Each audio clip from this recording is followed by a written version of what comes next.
sur Africly, le podcast totalement dédié aux littératures d'Afrique et des diasporas. Aujourd'hui, c'est le 8e épisode de notre série RDC Congo, capitale d'Afrique. Cette série totalement dédiée à la littérature congolaise. Et maintenant, je vais vous partager l'interview que j'ai menée avec cette grande dame de la littérature congolaise, Émilie Flore Fénion. Et comme le disait José hier, je considère cette interview comme un témoignage et un héritage pour les lettres congolaises Kinshasa et Brazza, et aussi pour l'histoire des deux Congos. Alors l'interview sera consacrée au premier roman de Madame Émilie Flore Fénion, intitulé « Afin que tu te souviennes ». Ce roman représente un classique et il fait partie des livres à lire absolument. Je vous dis déjà à dimanche et bonne écoute. Alors aujourd'hui, j'ai la joie, non seulement la joie, mais l'honneur, vraiment, et la grande chance d'interviewer Madame Émilie Flore Fénion dans son fief à Soigny. Madame Émilie Flore a eu la gentillesse de me recevoir. Alors, avec Madame, on va, en tout cas moi, ce que je voulais faire aujourd'hui, absolument, c'est l'interviewer sur son premier roman. Pas sa première publication, parce qu'il y avait déjà Méandre qui était un recueil de poésie. Et là, c'est son premier roman ou récit autobiographique. Alors, sans dévoiler toute l'intrigue, c'est un roman, le titre c'est « Afin que tu te souviennes », qui est un roman autobiographique, donc qui retrace toute la vie de Madame Émilie Flore Fénion, de l'enfance jusqu'au premier mariage. Alors, ce livre, moi je trouve vraiment que c'est une œuvre majeure pour l'histoire des deux Congos.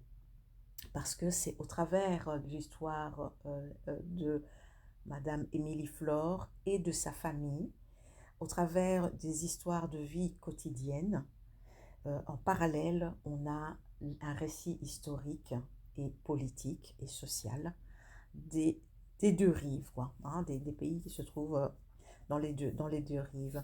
Alors, la première question, c'est que comment vous est venue donc l'écriture? Donc dans le récit, on voit qu'il y avait déjà une écriture personnelle.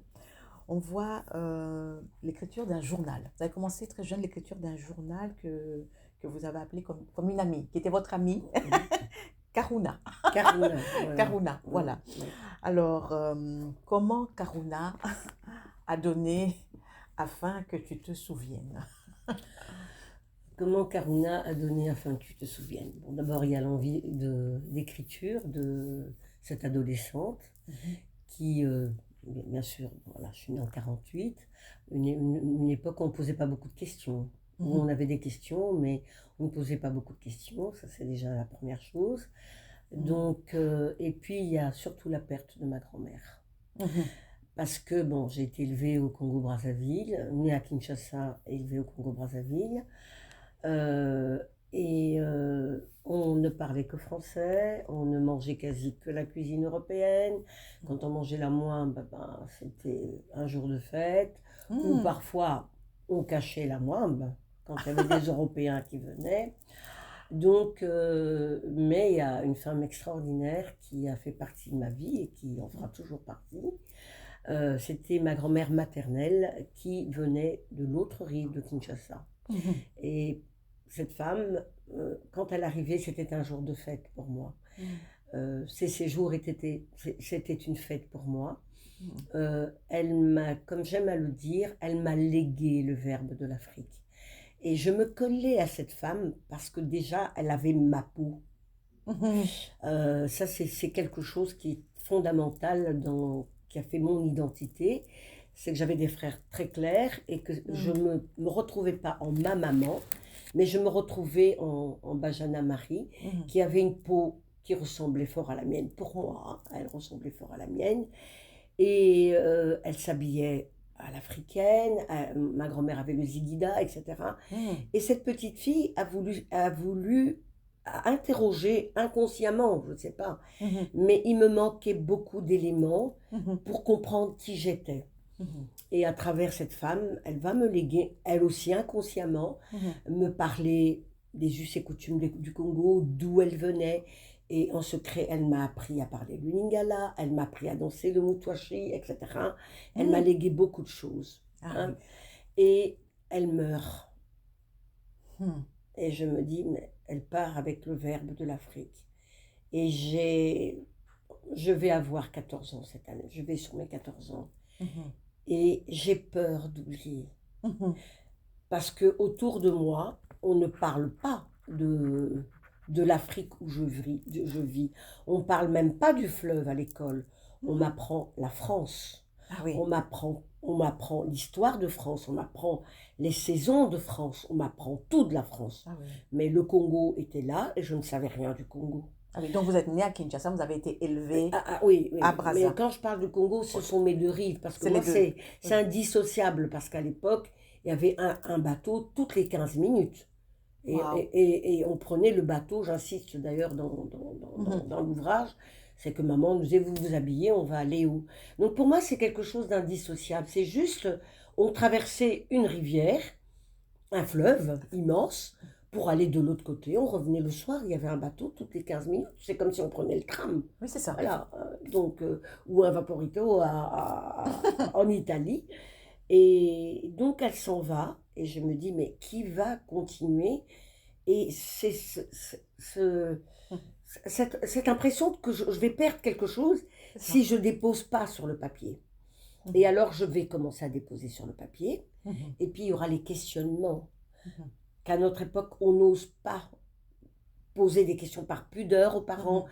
parce qu'il y avait une éducation plus rigide. Et donc, ben, je choisis de me faire comme amie un journal, de déposer ce que je ressens, Mhm. voilà, mes interrogations, mes peurs, Mhm. euh, tant et tant de choses. C'est une amie bien silencieuse, Ah oui, mais à oui. qui je confie beaucoup de choses. Une bonne écoute. Voilà, une bonne écoute. Elle sera ma mémoire. Et le livre a eu deux publications. Donc, une Oui, fois dans les années 90. 94. Oui. Et ici, en tout cas, l'édition que j'ai, c'est 2013. Oui. Oui. Pourquoi ces deux rééditions? Pourquoi? Parce que, bon, d'abord, afin que tu te souviennes, est édité au Congo-Kinshasa. À ce moment-là, je me trouve avec mon mari au Congo-Kinshasa. Mhm. Et sans le vouloir, je me trouve plongée dans l'écriture, poussée par un ami Mhm. à qui j'avais fait lire ce que j'ai pu puiser dans justement ces journaux intimes. Mhm. Et je lui fais lire ça. Et puis il me dit, écoute, c'est pas ton livre, c'est notre histoire. Wow. Et tu te dois de la publier, de Mhm. la partager avec la multitude, en fait. Tu ne Mhm. te rends pas compte de ce que tu as écrit. Et moi, j'étais un petit peu... Voilà, bon. Donc, je vais aux imprimeries Saint-Paul. Ah oui, oui. Voilà, et donc, j'ai ma première édition. Et donc, quand j'ai vu les 2000 livres, je dis, je ne vendrai rien. Pourquoi c'est en compte Oui, oui, à compte d'auteur? d'auteur, Ok. mais édité aux éditions Mediapol, hein. Ok. Voilà, j'ai un numéro ISBN Mhm. qui protège mes éditions, etc. Et comme le veut la logique, il y a 10 de mes ouvrages qui sont déposés normalement, comment on appelle ça, au registre de ce qu'on appelle les mémoires, hein, Oui. de l'écriture.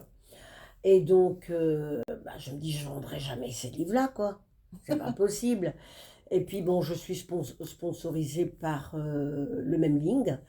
Mhm. Et au préalable, il y avait eu d'abord Méandre. Le même ligne, donc c'est l'hôtel L'hôtel oui, Memling, de voilà. Kinshasa. Et Oui. Ça existe vraiment, encore? oui, il Oui, existe encore. encore. Ok. Et donc, voilà, d'abord, il y avait eu Méandre, Mhm. et on m'appelle l'auteur de Méandre, mais afin que tu te souviennes, c'est ce premier roman, puisqu'on en parle. Et finalement, tous ces livres, ils partent comme des petit pain. Je pense que le soir de la représentation, j'ai vendu 300 livres. Waouh. Voilà. Et à ce moment-là, j'avais comme un ulcère à l'estomac. Je me disais, je me suis mise à nu en fait. Je me suis mise à nu. Ah oui. Je gérais pas difficilement Mhm. de m'être mise à nu.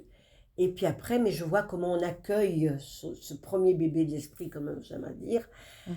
Et puis bon, voilà, mon chemin d'écriture continue, etc., sur les deux rives, mais surtout à Kinshasa à ce moment-là.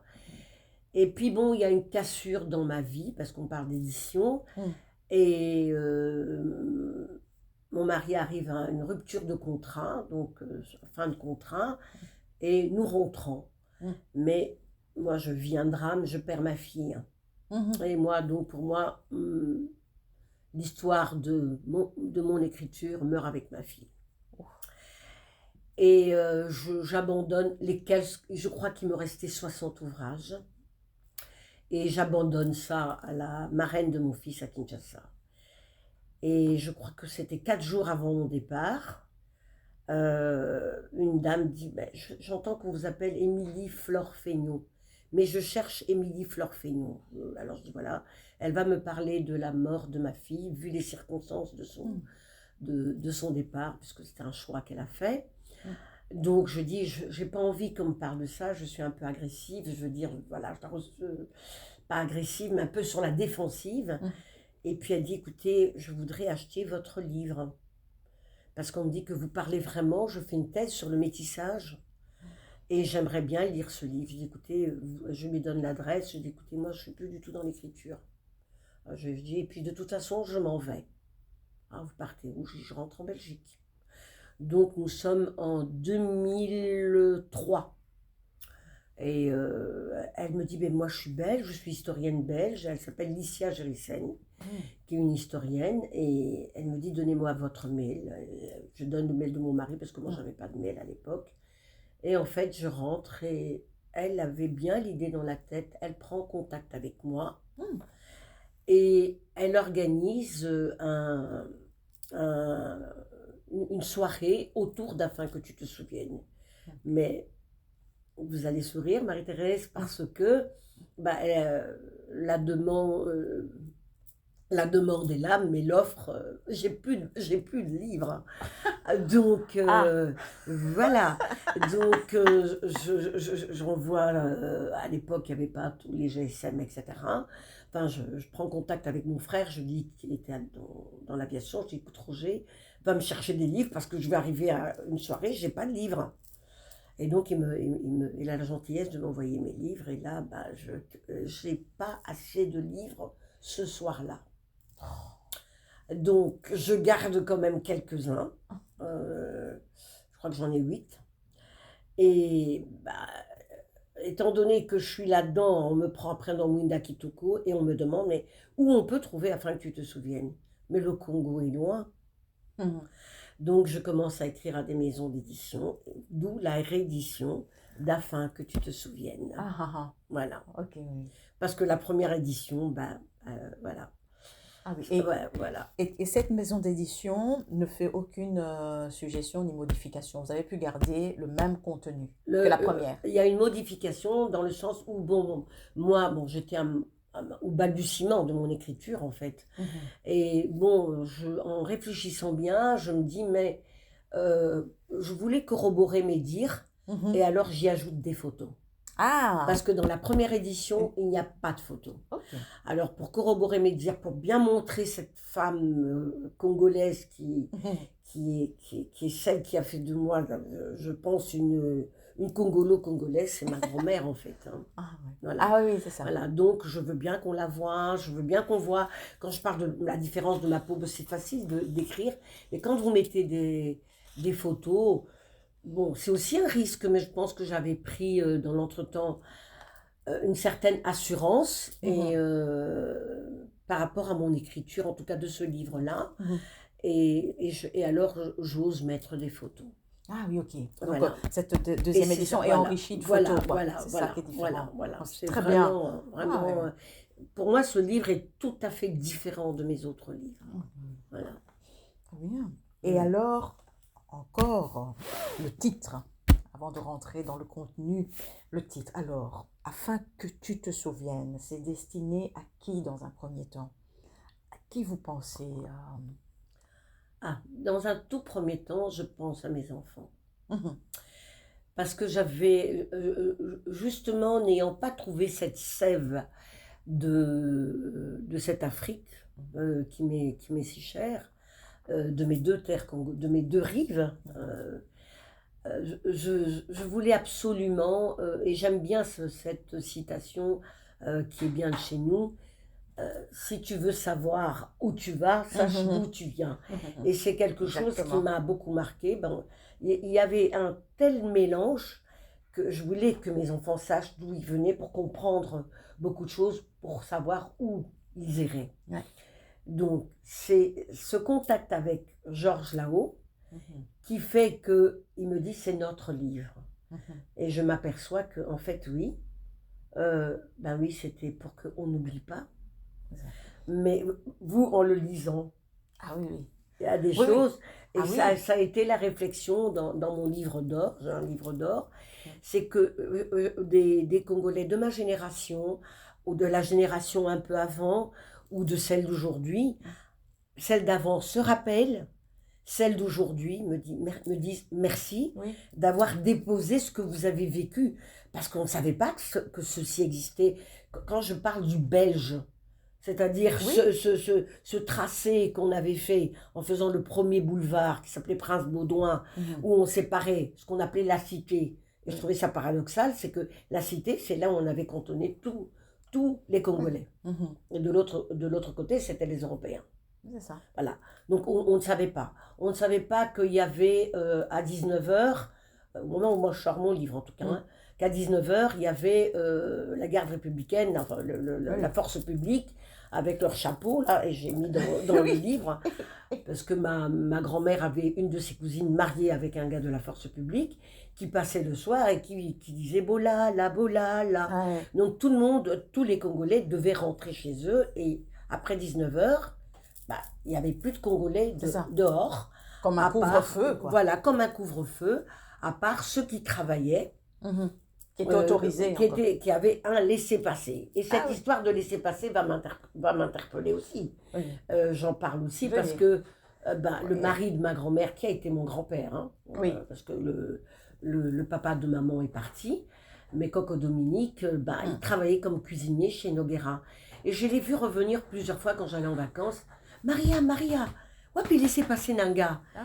Et je sentais cette angoisse Oui, oui. chez cet homme parce qu'il n'avait pas son laissez-passer. Oui. Et un jour, je dis, mais en lingala, ça a une telle force.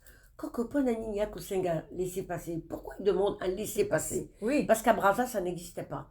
Ah, c'est là qu'on voit la différence Voilà, aussi. voilà. Donc, il y avait une ségrégation. Oui, c'est hein, ça. Voilà. C'était un apartheid. Voilà, Hein. voilà. C'est ça. Il faut le dire, il faut le dire. Moi, en tout cas, je l'ai vécu comme ça. Mm. Et elle m'explique, parce que Mwindo, Kokio Kenana, et pas Yabamindel était, Soki Butu est connu. Oui, c'est ça. Donc les blancs, les noirs ne peuvent pas aller Chez les Blancs. quand la nuit tombe. Mhm. Mais lui, il avait autorisation. Oui, parce qu'il travaillait. Voilà, Mhm. donc c'est tout un tas de petites choses comme ça qui vont interpeller, peut-être que c'est aussi peut-être ma nature. Je pense que je suis curieuse en fait. C'est ça. Voilà. Et puis je pense en tant qu'enfant, le sentiment d'injustice. Oui, oui. Injustice déjà par rapport à ma peau, hein. C'est ça. Parce que ça, je l'ai vécu moi, surtout à Kinshasa. Oui. Je pense que si je n'avais pas grandi à Kinshasa, à Brazza, je ne serais pas celle que je suis. Ah oui. Ah oui, parce que du côté de Kinshasa, moi je trouvais que la ségrégation était très forte. Parce que moi j'allais à l'école avec... c'était hétéroclite en fait, il y avait vraiment tout un mélange. Alors qu'à Kinshasa, il y avait vraiment les clivages, les blancs, les noirs, les métis, le homme des mulâtres. Et plus on avait un enfant clair, et mieux c'était en fait. Donc moi je l'ai vécu parce que j'ai vu des maisons de femmes métisses concubines de Belges où j'étais pas acceptée. Ah oui. Oui, donc il y a eu, j'en parle. Ah, oui, Et oui. donc il y a eu aussi le problème identitaire qui va se poser. Ah oui, justement, on va là où votre livre est vraiment capital, c'est qu'il y a des thématiques de l'époque, mais ce sont des thématiques qui nous parlent, évidemment. Donc j'en ai pointé quelques-unes très importantes et c'est vraiment pour ça que ce livre est vraiment nécessaire quoi, à lire. Merci. Alors, comme je l'ai dit tout à l'heure, il y a l'histoire des deux pays, mais au quotidien. Il y a la petite histoire et la grande histoire en même temps. Il y a le métissage. Et comment la politique peut diviser et des groupes et des pays carrément, quoi, et l'impact de la colonisation sur la société, quoi, et la colonisation elle-même. Et la chose positive, et là vous l'avez un peu évoqué, tout cet héritage, toute cette transmission de votre grand-mère. Et moi j'ai vu qu'il y avait deux personnages principaux dans votre livre. Donc il y a vous, évidemment, mais le fleuve aussi, qui est un personnage central.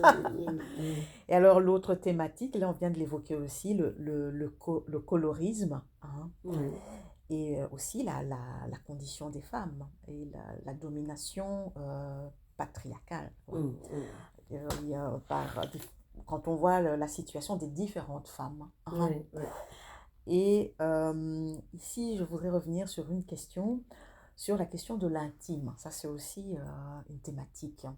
Vous l'avez un peu évoqué parce que je trouvais que votre livre est autant c'est historique, autant c'est très fort aussi au niveau de l'intime. Il y a des choses très très personnelles parce que vous êtes enfant, vous grandissez et on vit avec vous toutes vos transformations physiques, vos premières rencontres, etc., jusqu'à votre premier mariage. Lors de la première publication, est-ce que votre mère a lu le livre? Et aussi maintenant, comment votre famille, surtout vos enfants, quelle a été la réception de ce livre auprès de votre famille? Surtout ces deux-là. Oui, ben, ma famille, moi je dirais ma famille, bon, a été choquée. Oui, mais je ne suis pas surprise. Oui, Oui, moi j'étais choquée pour eux. Oui. Ma famille a été choquée parce que, bon, effectivement, ils disaient que je mettais à nu tous ces petits secrets d'alcôve Oui, que tout le monde savait, mais bon, mais qu'ils ne se disaient mais pas. qu'ils ne se disent pas en fait. Oui. Et surtout à l'époque. Et surtout à l'époque, et on m'a dit, mais comment tu as osé? Il y a eu des réunions de famille. Oh. Ah oui, il y a eu des réunions de famille, mais j'ai vraiment tenu les rênes.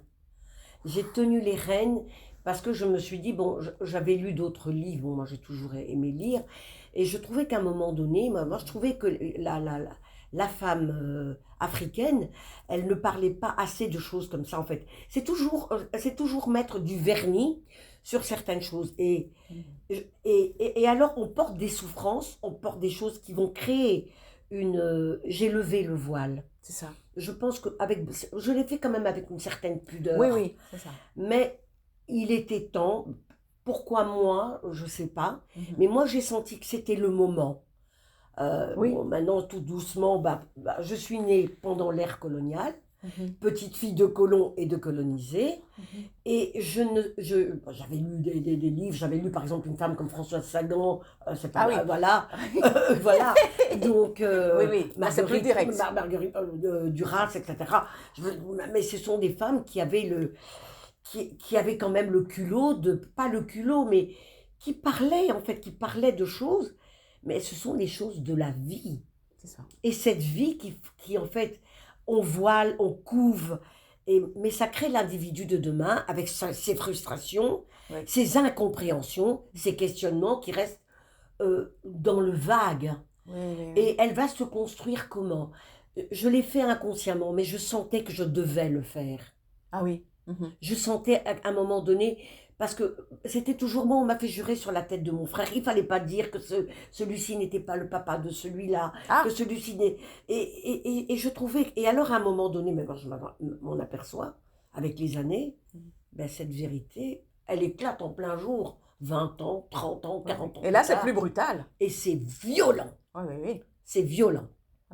C'est vrai que j'ai eu ma famille, j'ai eu, comment dirais-je, ma belle famille, oui, mon ex-belle famille, voilà. Ah oui, parce que vous parlez de votre mari. Voilà. Et Oui. un peu la communauté métisse. Aussi? Bon, même si j'ai changé les noms, hein, parce que Oui, oui, personne oui, c'est n'a ça. changé les noms, avant de publier, j'ai quand même posé la question. Non, enfin, que tu te souviennes pas, mes frères et sœurs, non, non. Mm. Mais les noms des autres Oui, oui. protagonistes du livre, Oui, oui, oui. j'ai changé le nom, mon mari, c'est vraiment pas son nom, etc. Mhm. Ben, voilà, mais je savais que je prenais des risques. Mhm. Mais Nécessaire. si on veut, un funambule ne marche pas sur une ficelle, il n'est pas funambule. Voilà. Oui, voilà. Voilà, c'est Voilà. dit. Voilà. Alors, oui, dans les questions, une question centrale, vraiment une grosse thématique, hein, c'est cette question d'identité. Alors, moi, j'ai deux questions en une. Qu'est-ce qui vous a aidé à porter vos 4 drapeaux? Donc, je rappelle, donc, par votre maman, donc c'est le Congo RDC, Oui. métis mais Congo RDC, belge. Par votre papa, c'est le métissage Congo, République du Congo, donc Congo et français. Et donc, voilà, qu'est-ce qui vous a aidé à porter donc, ces 4 drapeaux? Et, aussi, ben, est-ce que dans cette aide, vous l'avez un peu mentionné, moi j'ai senti, donc vous l'avez un peu dit, vraiment que votre grand-mère a été capitale pour ça. Parce que on voit comment c'est touchant tout au long du récit, toutes ces choses qu'elle transmettait. Donc est-ce qu'elle, congolaise, votre grand-mère congolaise, est-ce qu'elle vous aide à hisser ces 4 drapeaux en fait? Oui. Je pense que c'est elle mon porte-étendard, en fait. Elle m'aide beaucoup. Ouais. Et bon, même dans mes livres qui ont suivi, Bajana Marie, elle est toujours là. J'avais une autre grand-mère congolaise du Congo-Brazza, Pauline Yongola, que je connais pas, qui m'a vraiment... C'est ma grand-mère, mais bon, j'ai pas une histoire aussi intime, aussi rapprochée. Et ma grand-mère est morte depuis... elle est morte en 62. Wow. Et nous sommes en l'an 2025. Elle est tellement vivante. Elle est à mon chevet. C'est la photo qui est à mon chevet. Tout est dit. Et donc, cette femme, d'abord, elle va m'apprendre à être fière d'avoir la peau ébène. Ça, pour moi, c'est important parce que j'aurais été une fille complexée d'avoir cette peau foncée par rapport à un frère qui avait des yeux bleus. Comme je l'ai dit au début de mon écriture, on l'aurait pris pour un arien. Hitler l'aurait pris pour un arien avec ses yeux bleus, alors qu'il avait des origines africaines. Bon, ça c'est la complexité du métissage, la fameuse loi de Mendel qui revient. Mais moi je nais là, mais avec des cheveux lisses, etc. Oui, je ressemble à ma grand-mère. Mais moi c'est la peau. Mais cette peau, c'est cette société de Kinshasa. J'insiste, les métis de Kinshasa. Qui viennent qui viennent beaucoup sur ma peau, sur cette peau foncée. J'ai entendu, les adultes disent des choses, ils pensent que l'enfant oublie. Bon, c'est un impact. Voilà, c'est un impact terrible et c'est gravé. Jusqu'à présent, moi, c'est une chose, voilà, faut pas toucher, quoi. Je suis très fière de ma couleur. Et vous voyez, Emma, Émilie, elle est très jolie. C'est dommage qu'elle soit si noire. Ouf. Alors, maman avait une amie métisse. Moi, j'ai mis la première fois mes pieds aux Pays-Bas. J'avais 70 ans. Tellement j'ai eu un trauma, parce qu'elle vivait avec un monsieur de la Hollande, qui avait des enfants, comme on disait, des carterons, des quarts de je ne sais pas quoi, mais carterons. Et donc, je jouais avec les enfants. Quand on allait à Kinshasa, on allait chez elle. Mais j'avais fait le constat qu'à un moment donné, entre guillemets, le boy, parce qu'il disait le boy, car à Kinshasa, on ne disait pas le boy, à Brazza, maman disait le personnel. Il m'arrachait à mes jeux d'enfant, il courait avec moi et allait me déposer chez ma grand-mère. Donc, c'est ça qui va créer aussi une intimité très forte avec ma grand-mère. Mais je ne comprenais pas, j'étais petite, pourquoi on va me déposer chez ma grand-mère en fait, Ben oui. et pas les autres. Et je voyais mon grand frère qui devenait très pâle. Et il m'adorait, mon grand frère. Et voilà. Et donc, les choses sont faites ainsi parce qu'il fallait que je devienne ce que je suis pour vivre. Il faut passer parfois par le négatif pour C'est ça. devenir. Voilà. Et donc, il y a une chose qui m'a marquée, c'est que je jouais et Honoré, j'ai pas oublié son nom, Honoré le boy, hein, entre guillemets, n'avait pas entendu la grosse Chevrolet arriver. Et je vois le visage de ce monsieur m'est resté gravé à jamais dans ma mémoire. Et il rentre et il appelle sa femme. Esto, Esto, elle s'appelait Esther. Qu'est-ce que ce petit chimpanzé fait avec mes enfants? Alors je me retourne. Qui était le chimpanzé? Il n'y en avait pas. En fait, c'était moi. Je vois le Honoré qui arrive, il tremblait comme feuille au vent, Oh. et je devais avoir 6 ans. Et Ça on se dit, elle va oublier, mais c'est pas possible ça. Non, c'est Et il violent. me prend dans ses bras, mais il pleure. Il pleure, et alors je vois qu'il me serre, et en fait je regarde sa peau, et je regarde la mienne, tu vois. Et pardon, je vois sa peau, et il court, et alors à l'époque il n'y avait pas les murs, et il passe de barrière en barrière, et il court, donc elle habitait Louvois, et ma grand-mère habitait Lac-Mouérou.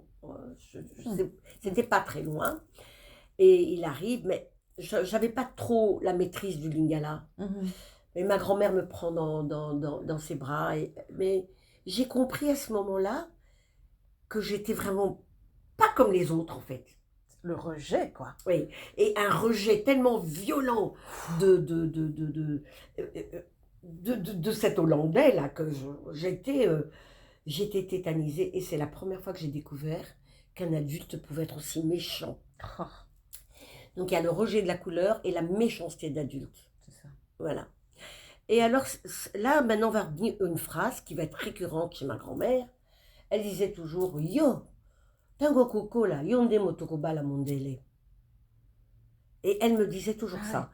Et alors, elle me lavait. Donc, ce qui veut dire que quand tu seras adulte, oui, c'est toi qui vas épouser un blanc. Voilà. Merci de traduire. C'est toujours beaucoup d'émotions quand je parle de ce passage-là, parce que on ne se rend pas compte, mais c'est comme si on avait gravé, comme si, je pense que quand on marquait les esclaves ou quand on marquait les juifs, eh ben moi, ce gars, il m'a marqué du mot raciste. Ouais. Elle est noire. C'est ça. Voilà. Et après, elle a commencé à me mettre du ngola, qu'elle mélangeait avec l'huile de ndika. Hein. Et alors, elle disait toujours mananas, hein, le parfum l'appelait mananas. Et elle me mettait ça. Mais et le ngola, je ne connais pas la traduction en français. Le ngola, c'est comme la terracotta. Ah oui. Voilà. Ouais, donc c'est de un la peu de terre. Oui, voilà, c'est de la terre mélangée un peu comme font les femmes au Maroc. Hein, un mélange d'une terre, je ne sais pas si c'est la même terre. Et elle mélangeait. Et alors elle me mettait ça. Et alors comme j'avais les cheveux très raides et très lisses. Et là va se créer vraiment, je dirais, un lien tellement puissant. Et j'ai regardé même ma mère différemment. Ah oui? Oui. Je vais prendre même, je dirais, une distance avec ma mère. C'est-à-dire, elle n'est pas ma mère, en fait. C'est dur pour un enfant, hein. Mais ça, j'ai pu en parler beaucoup plus tard. Et en fait, je dis, mais elle n'est pas ma mère, elle est trop blanche. Ah oui, ça c'est l'identification. Voilà, donc, et il y avait des Indiens qui habitaient à côté. Et j'ai commencé à m'identifier à ces Indiens. Oui, parce que c'est... Oui, et ils avaient ma peau, en fait. Hein. Voilà. Bon, et après, je vais découvrir que... Bon, donc c'est quand même très, très, très, très violent. Et elle va me dire, ta peau est belle.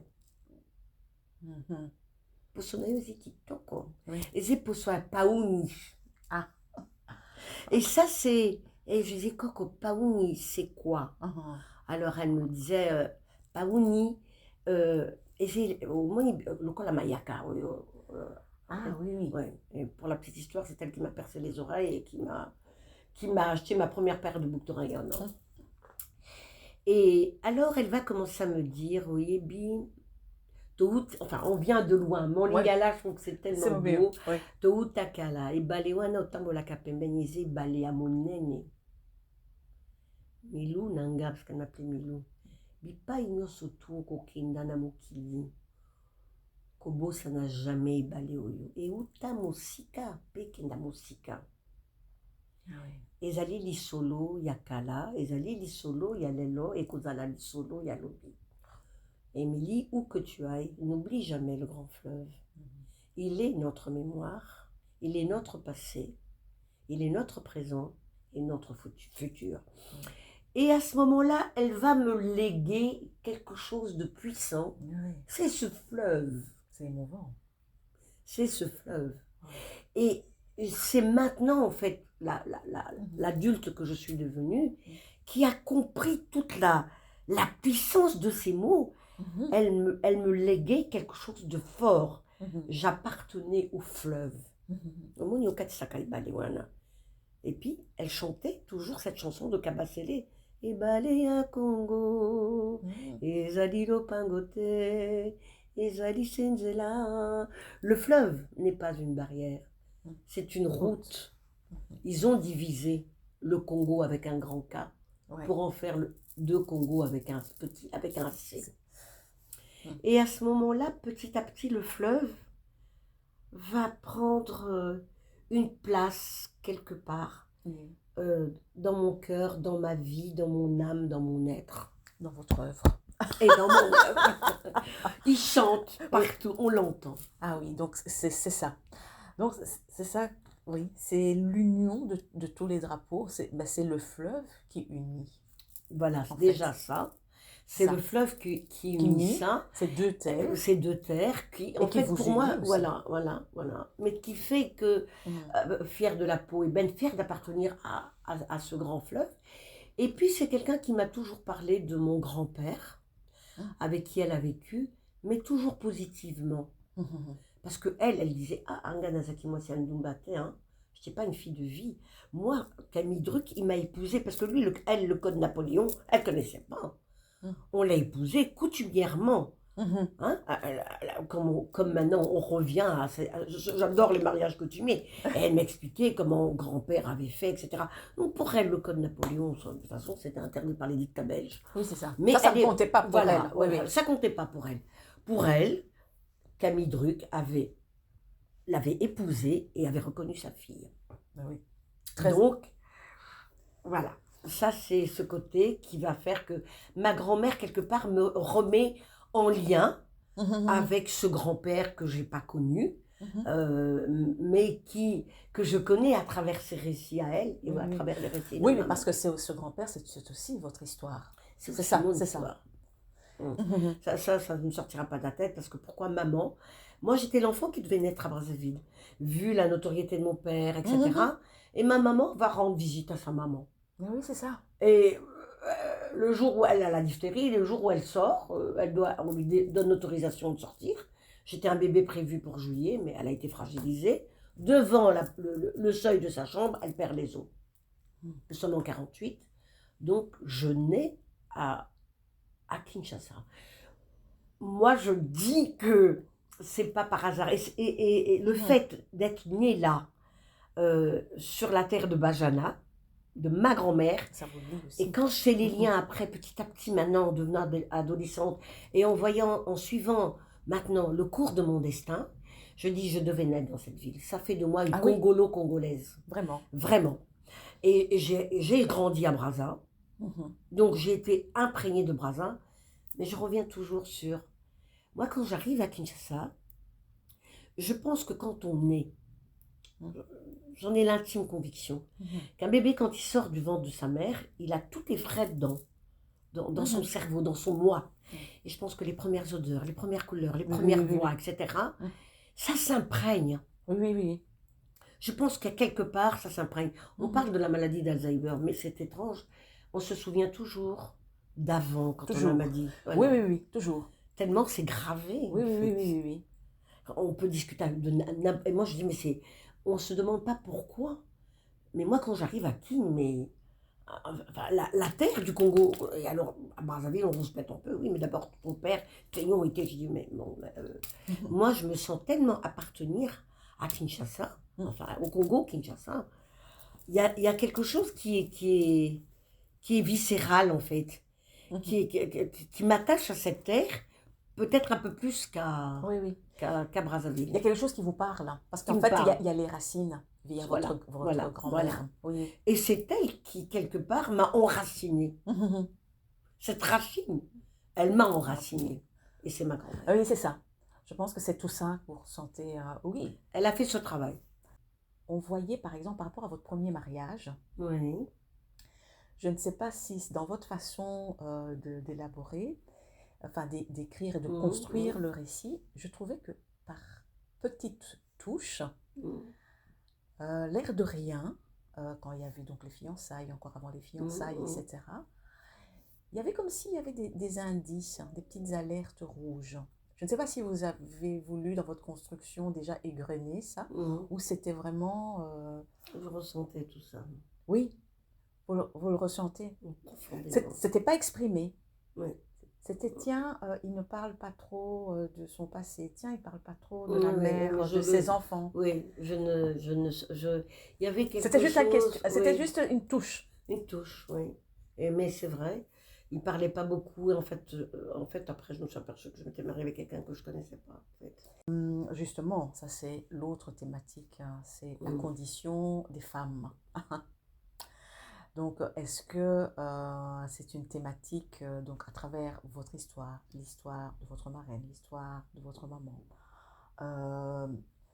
les femmes sont quand même pas mal malmenées,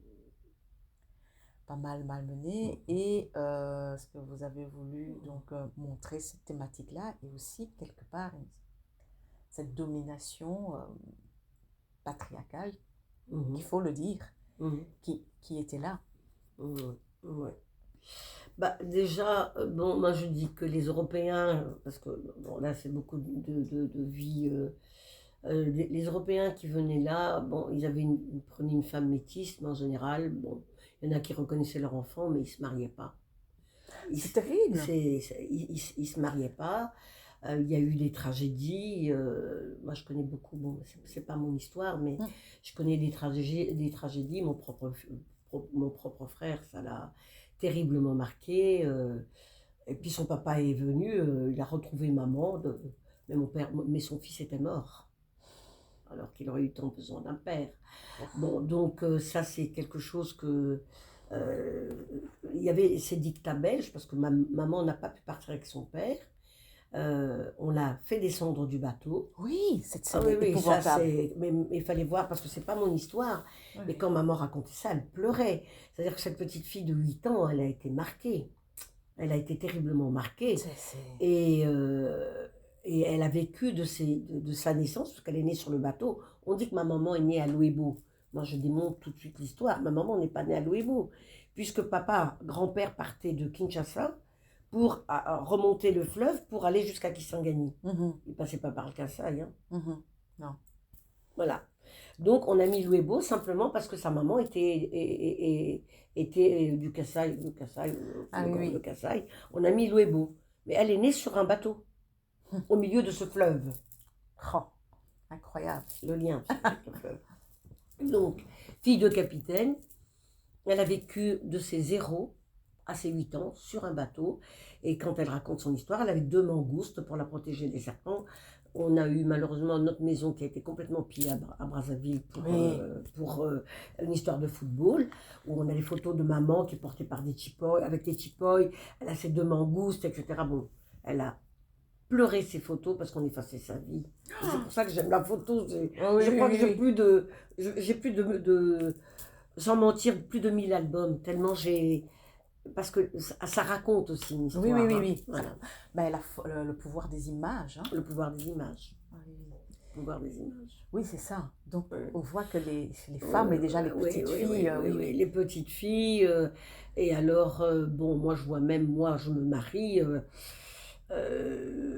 malgré que je sois mariée sous le code Napoléon, Oui. etc., moi je trouve que la femme n'a pas vraiment une place. Et puis l'histoire des premiers bureaux, deuxième bureau, troisième bureau, Ah ça a oui, été une mode horrible. mais Euh, c'est les enfants, c'est ce que vous venez de voilà, mentionner. c'est horrible, c'est Oui, horrible. oui. Et moi j'avais été, en fait moi ça restera toujours une meurtrissure. J'en parle même aujourd'hui à mon mari, maintenant là, il y a 50 ans, 52 ans qu'on vit ensemble. Oh, Oui, oui, oui, félicitations. oui, oui. Et cette année, on va avoir 49 ans de mariage. Waouh. Donc, je me dis, je me disais toujours, tu sais, moi, quand j'étais petite, j'avais déjà tellement souffert, on n'est pas du même père. Le mot demi, j'étais Hmm, déjà demi dans moi-même. c'est ça. Hein. Alors, il y avait en plus les demi-frères. C'est un mot que Des- j'exècre, le demi. En plus, vous des deux côtés, autant chez Voilà. votre papa, chez votre maman. Voilà, voilà. Mhm. Il y avait toujours ce demi de quelque chose, et je disais toujours, je veux me marier, je veux avoir des enfants avec le même mari, et en fait, il a brisé mes rêves. Ouais. Voilà. Voilà. Oui. Oui, et je pense que, pour en revenir à l'histoire du pays, où on voit, bah ça c'était le Zaïre en fait, hein, C'était ces le histoires, Zaïre. le Oui, premier bureau, deuxième oui, bureau, oui, etc. oui. Et moi je pense, je me demande si, en tout cas à Kinshasa, si ça n'a pas participé à détruire la société en fait, cette histoire. En tout cas, moi je trouve il manquait à beaucoup de familles une pyramide, Une une structure, structure familiale idéale, oui, qui était référence. oui, oui. Qui était Mais il n'y avait référence, plus. voilà, il n'y en avait plus. Alors, on avait des enfants à gauche, à droite. Mais comment Attendez, mais voulez-vous? voilà, je suis allée à Mwanda. Mhm. Je vois un hôtel, on me dit, bah, je sais qui habite là, on me dit le nom du monsieur. Il a eu 40 enfants. Mais comment il les a élevés? Donc, maintenant, ils sont tous, parce qu'ils n'arrivent pas à diviser l'hôtel, donc ils vivent tous là avec leur famille. Dans Et l'hôtel. dans cet hôtel, un grand hôtel. Et donc, Bah, tout est occupé alors. et tout est occupé. Hein, Bah, il donc n'y a ils plus arrivent. d'hôtel. Il n'y a plus d'hôtel. Il n'y a plus d'hôtel. Mais j'étais tellement interpellée, je dis, mais ça a été la gangrène. Alors, C'est le mot. voilà, c'est la gangrène. Et moi, et on m'a expliqué, mais lui, en fait, il allait à chaque sortie de Kikumbi, donc dans le Bas-Congo. Mhm. Et il prenait la jeune petite fille vierge, il la ramenait. Ah oui? Oui.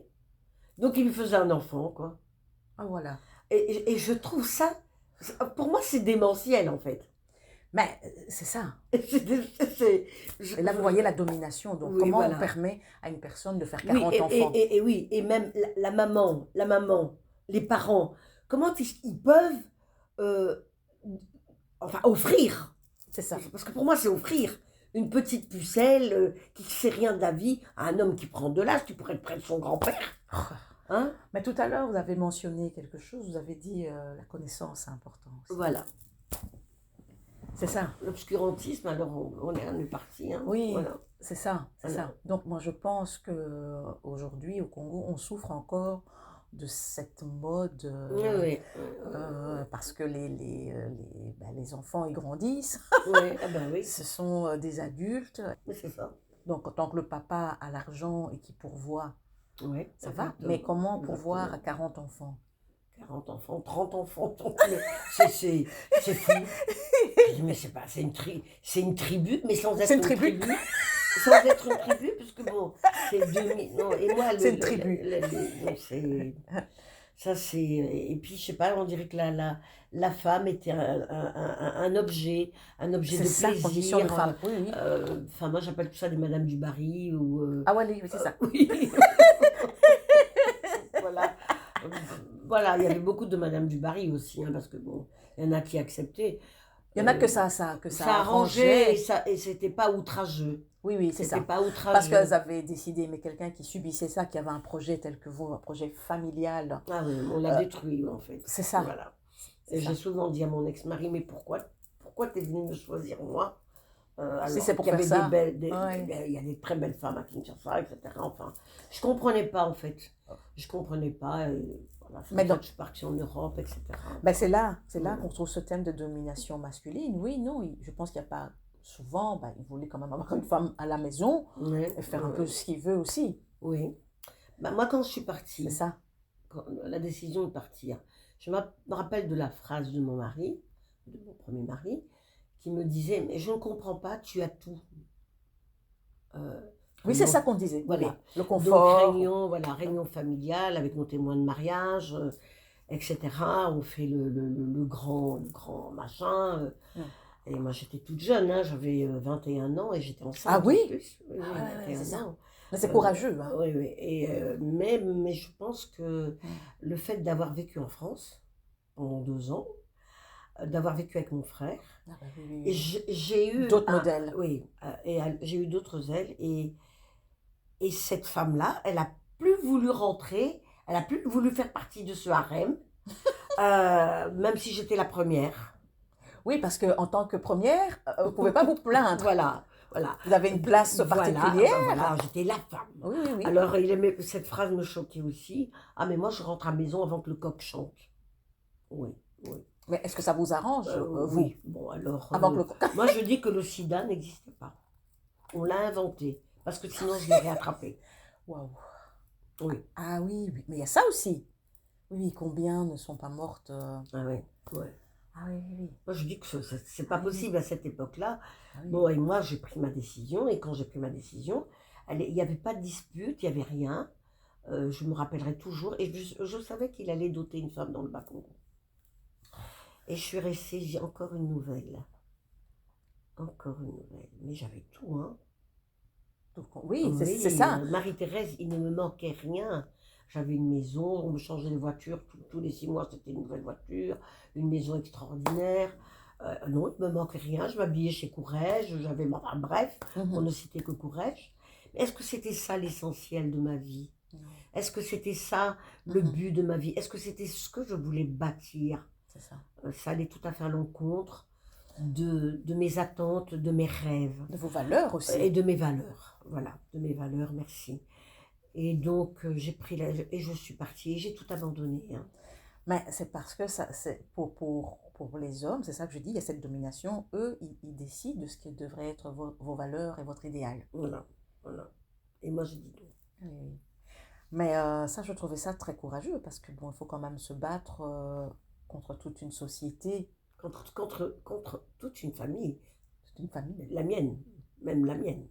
C'est ça. Les seules personnes qui étaient avec moi, ça a été mon père et ma marraine.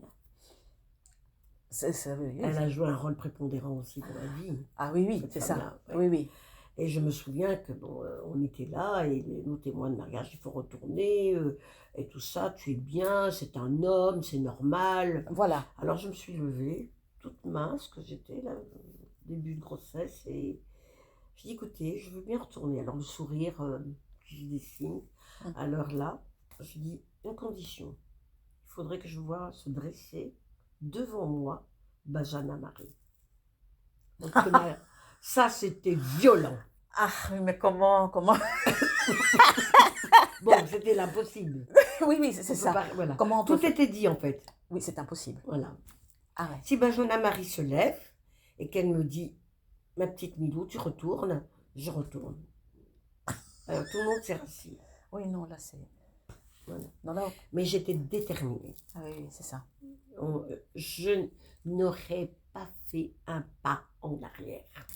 Oui, ça c'est vraiment... Mais c'est courageux. À cette époque-là, donc nous sommes en 70, fin 70. Tout le monde m'a dit que j'étais folle. En fait, oui, oui. Hein. Je laissais tout ce luxe, en fait. Oui, oui. Mais comment tu peux laisser tout ça derrière toi? Oui, oui, c'est ça. C'est ça. C'est là qu'on voit que les valeurs, voilà. Alors, vous pouvez accepter le luxe si ça correspondait à votre idéal. Oui, mais j'ai préféré une chaumière. Non, mais là, c'est impressionnant. Mais ça a été crucial. Ça a été un moment charnière de ma vie, pas facile à vivre. Mais je pense que c'était la bonne décision pour moi. C'est vraiment ça, hein. C'est ce qu'on dit. Hein. C'est peut-être bête, hein. S'écouter. Oui. Écoutez, ça peut faire. Oui, c'est ça. Parce qu'elle me disait vrai, en fait. Oui. Elle me disait vrai. Mais c'est ça, moi j'avais vraiment senti cette petite voix par touche. C'était juste des observations. Oui, n'y avait pas de réflexion, il n'y avait pas tout ça derrière, mais l'air de rien, Oui. peut-être qu'il y avait déjà cette réflexion qui se construisait. Oui, Oui, oui, oui. Parce que moi, je me disais, tiens, c'est comme un peu comme une intrigue. Où est-ce qu'on nous emmène ici? oui, Qu'est-ce qu'on va découvrir? Où elle va, comment elle va s'en sortir. Oui, oui, oui, oui, oui, oui, c'est ça. Et même à la fin, c'est comme ça que les critiques m'avaient dit, il faut absolument qu'il y ait une suite. Hein. Oui, oui. Parce que bon... Mais là, c'est super. Hein? Oui, Oui, et oui. donc... Oui, non, ça pouvait pas. Voilà, elle reprend le bateau, elle retourne là-bas, elle retourne chez lui. C'était ça en fait. Oui, c'est ça, oui. Mais en le lisant, je me disais, ben, heureusement, je savais qu'il y avait une suite. Ouais. Excellent. Moi, je savais déjà qu'il y avait une suite, donc ça c'était bien. Alors, on va un peu retourner dans la grande histoire, pour terminer, parce que né à Kinshasa, éduqué à Brazza, comment vous avez vécu, en fait, les tensions d'abord? Il y avait les tensions au moment de l'indépendance, après l'indépendance, où les Blancs à Kinshasa, enfin à Léopoldville, étaient persécutés. Mais les Blancs, c'est une part de vous aussi. Oui. Vous avez assisté à ça. Et puis après, plus loin dans l'histoire des deux Congos indépendants, où les deux pays se déchirent, conflit, et où vous êtes habitués à traverser, comme on prend le tram. Comment vous avez vécu toutes ces divisions? Moi, j'ai eu beaucoup de mal. Et je crois que ça se sent dans le livre. Très fort. Moi, au niveau identitaire, la première chose qui va me choquer, c'est qu'il y a la guerre froide. Il y a la fameuse guerre froide. C'était ce contexte-là. Hein. Voilà, c'était ce contexte-là. Et puis ce grand Congo RDC est entouré par tous les pays limitrophes vont vers l'URSS. Le bloc soviétique. Voilà, le bloc soviétique. Et donc Brazzaville se tourne vers le bloc soviétique aussi. Oui. Donc on ferme les écoles religieuses, etc. Moi qui a toujours été dans les écoles petite fille de Javoué, puis après de Sainte-Thérèse. Et je faisais partie des G6, donc c'était la jeunesse étudiante catholique.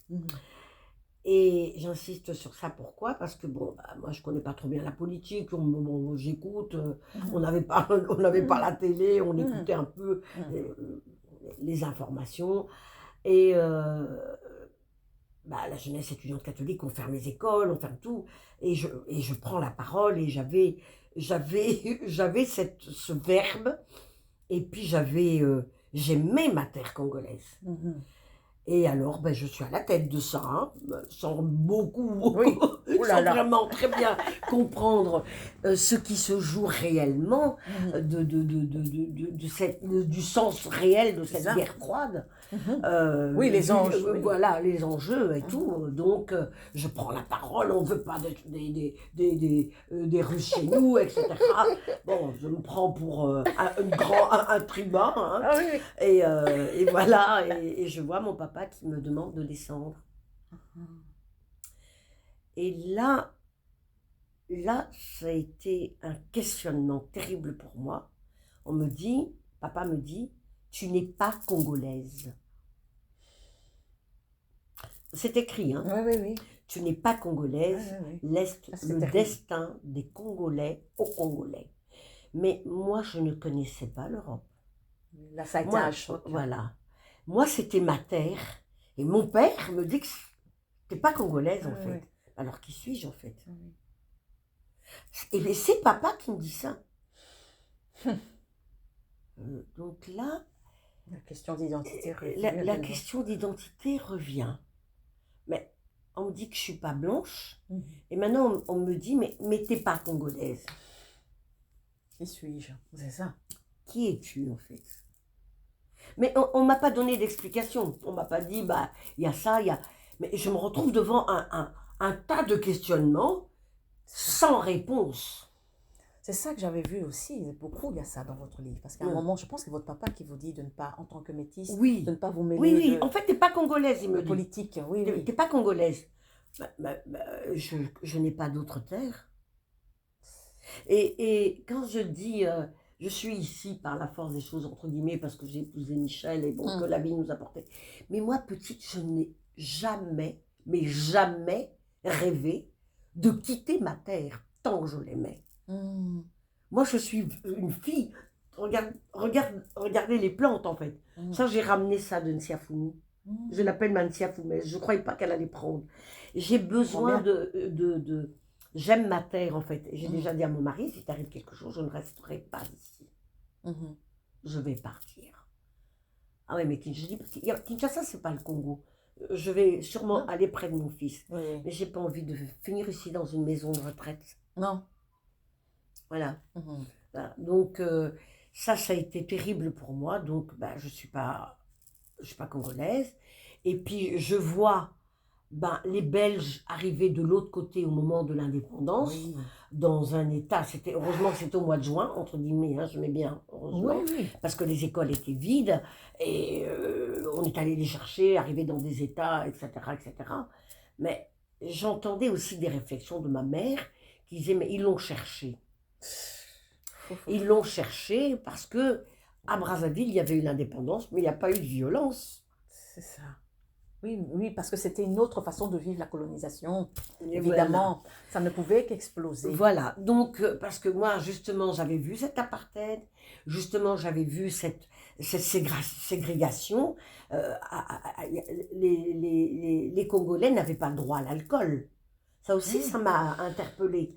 Quand je voyais maman, tous les métis qui venaient autour de maman, avec des listes kilométriques, parce que maman, en tant qu'elle était reconnue belge, pouvait aller à Sarma Congo acheter de l'alcool, parce qu'elle était belge.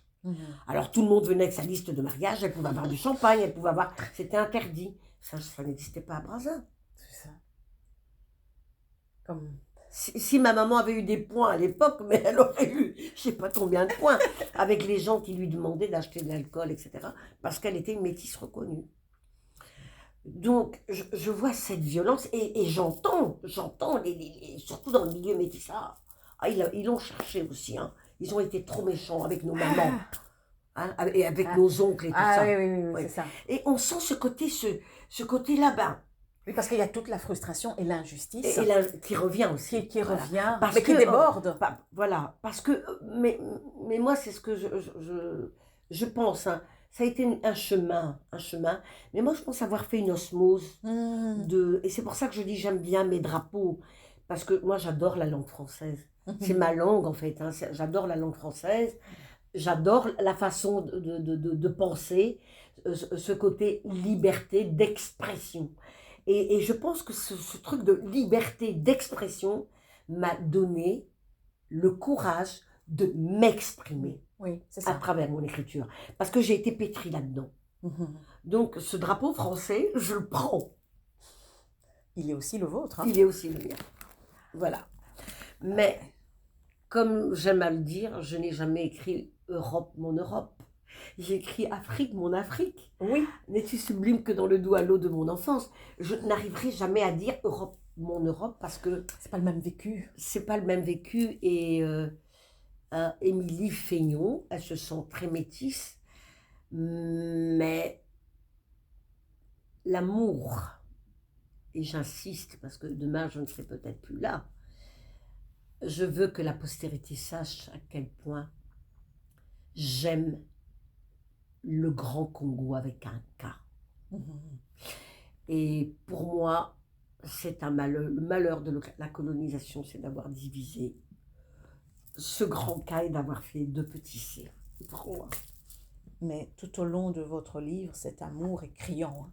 Oui. Alors, on va terminer par la langue et par... on en a un peu parlé tout à l'heure. Je pense que c'est par ceux qui vous résument, en fait. Je parlerai de toi, grand-mère, dans la langue de grand-père. Mais d'abord, grand-mère. Je trouvais, oui, grand-mère, les racines sont là. Et aussi vos racines européennes qui viennent après. Mais la base, je parlerai de toi, grand-mère. Voilà.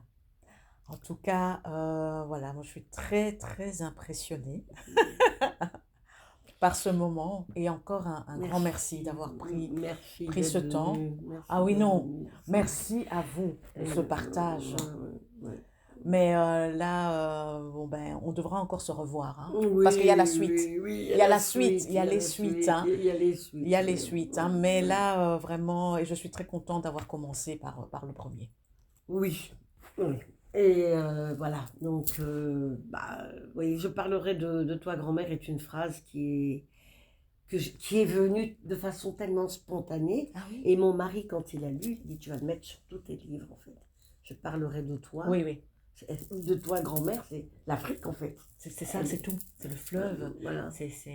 Ah oui, Ouais. ah oui, faut le mettre. Oui, oui, Et il est partout. oui, oui. Il est partout. Parce que tout est dit, toutes les thématiques sont là. Tout. En cette petite phrase, tout est dit. Tout est dit, et bien dit, et tout simplement. Avec des mots tout simples. Waouh. Des mots tout simples. Mer- Mais beaucoup d'amour. Merci beaucoup. Ce sera le mot de la fin. Merci à vous.